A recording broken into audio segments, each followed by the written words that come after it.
সম্প্রতি দেশের জনপ্রিয় গায়ক ও অভিনেতা তাহসান খানের বিবাহবিচ্ছেদ নিয়ে ছবিজঙ্গনে জোর গুঞ্জন শুরু হয়েছে। মাত্র 4 মাসের পরিচয়ের পর গত বছরের 4 জানুয়ারি মেকআপ আর্টিস্ট রোজা আহমেদকে বিয়ে করেন জনপ্রিয় সঙ্গীত শিল্পী ও অভিনেতা তাহসান খান। বিয়ের শুরুতে ভক্তদের শুভেচ্ছা ও উচ্ছ্বাসে ভাসলেও বছর না ঘুরতেই তাদের দাম্পত্য জীবনে ভাঙনের আভাস পাওয়া যাচ্ছে। তাহসান খান নিজেই বিষয়টি নিশ্চিত করে জানান, গত বছরের জুলাই মাসের শেষ দিক থেকেই তারা আলাদা থাকছেন। ব্যক্তিগত জীবন নিয়ে এতদিন প্রকাশ্যে কথা বলতে না চাইলেও বিবাহবার্ষিকী ঘিরে ছড়িয়ে পড়া কিছু ভুয়া খবরের কারণেই বিষয়টি স্পষ্ট করতে বাধ্য হয়েছেন বলে জানান তিনি।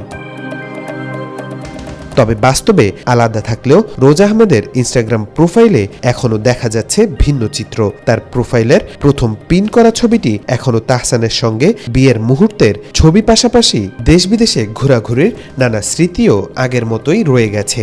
সামাজিক যোগাযোগ মাধ্যমে তাহসানের উপস্থিতি মুছে ফেলার কোনো ইঙ্গিত এখনও পাওয়া যায়নি।